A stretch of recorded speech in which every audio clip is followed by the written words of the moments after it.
अंदर topic operating system. तो operating system के बारे में मैंने आपको फर्स्ट सेकंड चैप्टर में भी बता चुका हूं, बट आप इसके अंदर से जो महत्वपूर्ण लाइनें होती है वो आप अच्छे से और समझ लें। ऑपरेटिंग सिस्टम हमारा एक सिस्टम सॉफ्टवेयर का प्रकार होता है जो कि कंप्यूटर हार्डवेयर और यूजर के बीच में एक इंटरफेस प्रोवाइड करवाता है। कौन करवाता है इंटरफेस प्रोवाइड? हमारा ऑपरेटिंग सिस्टम। और ऑपरेटिंग सिस्टम के ऊपर एप्लीकेशन प्रोग्राम को यह मैनेज भी करता है, यानी ऑपरेटिंग सिस्टम की मदद से ही हमारा कोई भी एप्लीकेशन सॉफ्टवेयर जो चलता है, वो जो रन होता है, वो हमारा एक ऑपरेटिंग सिस्टम के ऊपर होता है और ये सिस्टम सॉफ्टवेयर भी होता है। बिना ऑपरेटिंग सिस्टम के कोई भी कंप्यूटिंग डिवाइस वर्क नहीं करती है, ये आपको ध्यान रखना है। बिना ऑपरेटिंग सिस्टम के कोई भी डिवाइस जैसे कि कोई भी हार्डवेयर आपका वर्क नहीं करेगा। अब आता है डेस्कटॉप ऑपरेटिंग सिस्टम के उदाहरण। माइक्रोसॉफ्ट विंडोज, मैक ओएस और लिनक्स और यूनिक्स, ये सभी हमारे डेस्कटॉप ऑपरेटिंग सिस्टम के उदाहरण हैं। अब जो आते हैं, आप इनकी इमेजेस देख सकते हैं, इनके लोगोस देख सकते हैं, मैंने आपको इसके अंदर इंक्लूड किया है। फिर आता है मोबाइल ऑपरेटिंग सिस्टम के कुछ उदाहरण। तो मोबाइल के जो ऑपरेटिंग सिस्टम के उदाहरण होते हैं, एंड्रॉइड होता है, विंडोज होता है, आईओएस होता है, सिम्बियन होता है। विंडोज मोबाइल भी आए थे जो कि एक मोबाइल ऑपरेटिंग सिस्टम के अंतर्गत भी यह आते हैं। तो आपको इनके लोगोस के जरिए आपको इनको ध्यान रखना है। तो ये था हमारा ऑपरेटिंग सिस्टम। आता है नेक्स्ट टॉपिक कंप्यूटर सिस्टम की लेयर। तो कंप्यूटर सिस्टम की 3 लेयर होती है, जिसमें सबसे पहला आता है हार्डवेयर। तो हार्डवेयर हमारा input device, output device, main memory और सीपीयू, ये सभी हमारे हार्डवेयर होते हैं। ये आपको ध्यान रखना है हार्डवेयर के बारे में।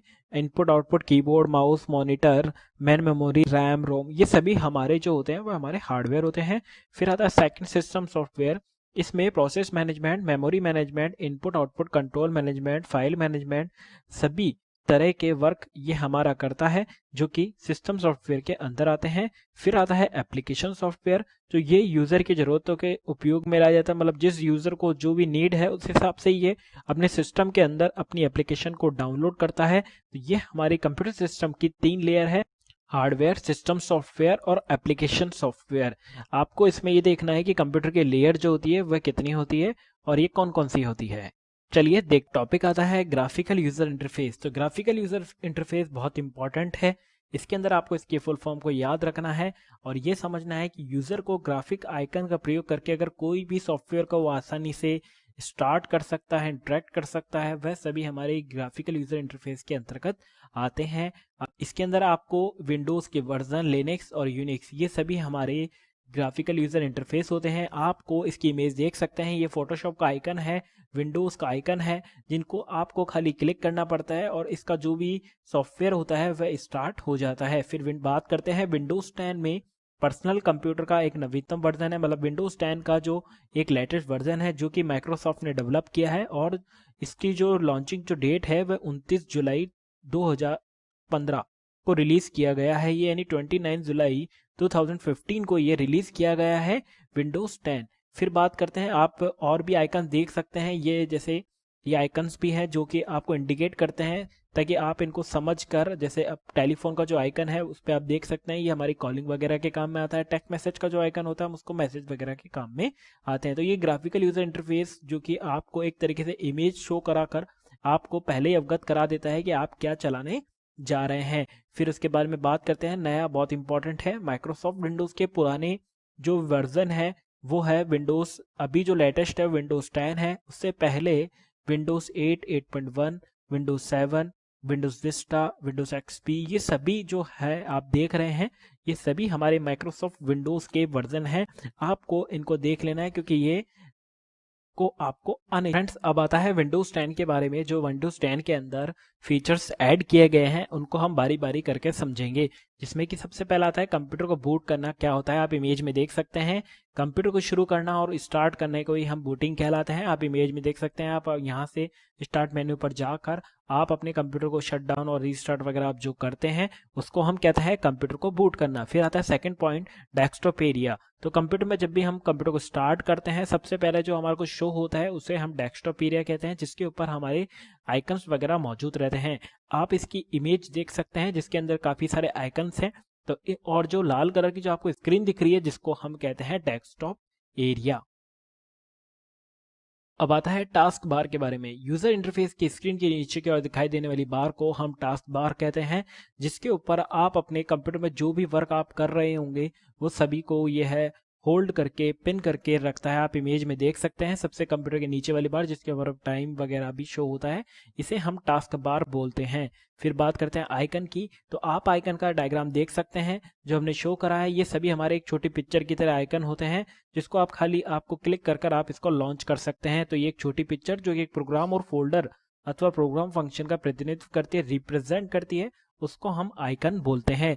फिर बात करते हैं सिस्टम ट्रे की, तो सिस्टम ट्रे हमारे बैकग्राउंड में रन हो रहे हैं प्रोग्राम को आप इमेज में देख सकते हैं, उसको ये होल्ड करके रखती है, जिसे हम सिस्टम ट्रे कहते हैं। जो कि हमारे सबसे टास्क बार जो होती है वहां पर हमारे वॉच होती है, उसके पास में ही आइकन होता है हमारा, वहां पर आप देख सकते हैं कि हमारे कंप्यूटर में कौन कौन से सॉफ्टवेयर अभी रन हो रहे हैं, तो वह आपको जानकारी जिसकी देगी उसको कहते हैं सिस्टम ट्रे। अब आता है point number 6, quick launch icon. तो क्विक लॉन्च आइकन ये होता है कि अगर आप हमारे को वैसे तो कोई भी कंप्यूटर में आइकन नहीं दिखते हैं, बट हम अगर हम कर्सर को मूव कराएंगे उसके ऊपर तो वहां पर एक टैब आएगा कि आपका क्विक लॉन्च आइकन, जो कि आप इमेज में देख सकते हैं।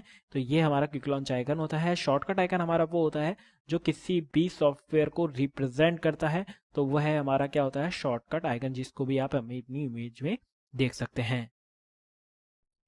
अब आता है पॉइंट नंबर 8, स्टार्ट मेन्यू। तो स्टार्ट मेन्यू विंडोज 8 8.1 में नहीं था, बाद में इसे सुधार कर विंडोज 10 में लाया गया है। स्टार्ट मेन्यू आप लोग जानते हैं, इमेज में आप देख सकते हैं, जिसके अंदर हम हमारे all programme, Microsoft office, calculator, ये सभी चीज़ें हमारी जिसमें शो होती है, जिसे हम कहते हैं स्टार्ट मेन्यू। इसको आप इमेज में देख सकते हैं। फिर उसके बाद में आता है टास्क व्यू। तो टास्क व्यू हमारा होता है अगर आपने कई सारे एप्लीकेशंस को खोल रखा है, आप एक साथ वर्क करना चाह रहे हैं, मतलब कर रहे हैं, एक नया टास्क व्यू उपलब्ध होता है जिसके आप अपने प्रोग्राम के विंडो के बीच में आप इसको स्विच कर सकते हैं। मतलब अगर आप एक विंडो पर अगर वर्क कर रहे हैं, अगर आप चाहते हैं कि मैं विंडोज 4 पे डायरेक्ट जाना चाहता हूं, तो आप टास्क व्यू का ऑप्शन पे क्लिक करेंगे, जैसे कि आप इमेज में देख सकते हैं। तो आपका इस तरीके से शो होगा सारी की सारी स्क्रीन, और आप डायरेक्ट अपने माउस से क्लिक कर कर आप 5वीं वाली स्क्रीन पर आप जा सकते हैं। तो ये होता है हमारा टास्क व्यू। आता है next point, point number 10, multiple desktop. अगर आप कहीं प्रोजेक्ट अलग अलग आप अपने प्रोग्राम का उपयोग करते हुए एक साथ कहीं कार्य करते हैं, तो आपको डेस्कटॉप को जोड़ने का प्रयास करना चाहिए। इसकी वजह से आप अपनी सभी चीज़ों को एक साथ सुंदरता से व्यवस्थित कर सकते हैं। इसका मतलब यह है कि अगर आप जैसे एक डेस्कटॉप से आप कहीं दूसरा अपना पर्सनलाइज डेस्कटॉप बनाना चाहते हैं, तो विंडोज 10 के अंदर ये फीचर आपको मिलेगा, जो कि मल्टीपल डेस्कटॉप के नाम से जाना जाता है। जैसे कि आप इमेज में देख सकते हैं, आपको 3 पिक्चर शो हो रही है और नीचे आपके टास्क बार के जस्ट ऊपर एक बार खुल रही है, जिसके अंदर आपको डेस्कटॉप 1, डेस्कटॉप 2, डेस्कटॉप 3 की तरह आप वर्क कर सकते हैं। अब इसके बाद में आता है पॉइंट नंबर 11, माइक्रोसॉफ्ट एज। इसके बारे में हम आपको काफ़ी बार बता चुके हैं कि विंडोज 10 में बाय डिफ़ॉल्ट जो ब्राउज़र है वह हमारा माइक्रोसॉफ्ट एज है। माइक्रोसॉफ्ट एज एक ऐसा पहला ब्राउज़र है जो आपको सीधे ही वेब पेज पर नोट लिखना तथा डूडल तथा वेब पेज पर हाईलाइट करने में समर्थन देता है। आप इसका आइकन देख सकते हैं, आपको इमेज में दे रखा है, ई इसका शॉर्टकट आइकन है। आपने विंडोज की जो टास्क बार होती है उसके ऊपर ऐसा आइकन देखा होगा विंडोज 10 के अंदर, जिसे हम माइक्रोसॉफ्ट एज बोलते हैं। अब आता है पॉइंट नंबर 12, विंडोज स्टोर। इस आप लोग सब जानते हैं, आपने इमेज में देख लें, इसमें हम वीडियोस, गेम्स, एप्लीकेशन वगैरह बहुत सारी कुछ चीज़ें आप एक तरीके से डाउनलोड कर सकते हैं। जैसे कि एंड्रॉयड फ़ोन के अंदर प्ले स्टोर होता है, वैसे विंडोज 10 के अंदर भी एक प्ले स्टोर होता है जिसका नाम हम विंडोज स्टोर बोलते हैं। इसका आप इमेज देख सकते हैं। फिर आता है पॉइंट नंबर 13, कॉर्टाना। तो कॉर्टाना हमारा एक वॉइस पावर्ड पर्सनल असिस्टेंट होता है, जो कि विंडोज 10 के अंदर लॉन्च किया गया है। ये हमारे सर्च बॉक्स की तरह कार्य करता है, आप इमेज में देख सकते हैं। जैसे अगर आपको कुछ भी बोलना है, आप बोलकर भी टाइप यहाँ पर करवा सकते हैं। जिसे फीचर को हम बोलते हैं कॉर्टाना, जो कि आपके विंडोज 10 के अंदर एक इंक्लूड किया गया है। विंडोज 10 के बेसिक एप्लीकेशन यूटिलिटी, जिसमें सबसे पहला आता है कैलकुलेटर, जो कि आप लोग जानते हैं जोड़ने घटाने के काम में आने वाला भाग जो हमारा कैलकुलेटर होता है। आप इसकी इमेज भी देख सकते हैं। फिर बात करते हैं मैथ इनपुट पैनल, जो कि इंपॉर्टेंट है। मैथमेटिकल प्रॉब्लम को सॉल्व करने के लिए एक फीचर है जिसका नाम आपको याद रखना है, मैथ इनपुट पैनल होता है। आप इसकी इमेज देख सकते हैं। ये इस तरीके से इसका एक ये ऐसा एप्लीकेशन होता है जिसके द्वारा आप अपने मैथ्स के फॉर्मूलेज वगैरह टाइप कर सकते हैं और आप इसको अपने डॉक्यूमेंट में भी ऐड कर सकते हैं।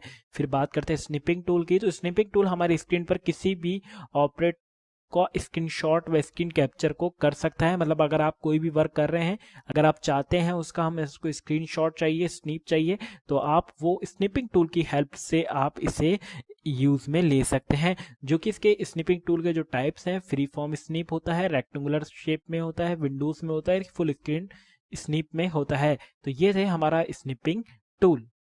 तो हमारा आता है point number 4, Windows Mobility centre, जो कि बहुत इंपॉर्टेंट है।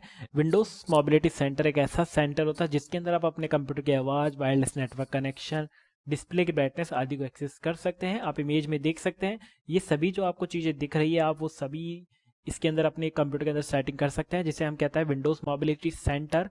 ये RCT एग्जाम के अंदर कई बार पूछा जा चुका है, तो आपको इसको ध्यान रखना है कि ब्राइटनेस भी हम सेट कर सकते हैं, volume, battery status, wireless network व स्क्रीन रोटेशन और एक्सटर्नल डिस्प्ले, सिंक्रोनाइज सेंटर, ये सभी फैसिलिटीज आपको जो प्रोवाइड कराता है वो होता है हमारा विंडोज मोबिलिटी सेंटर।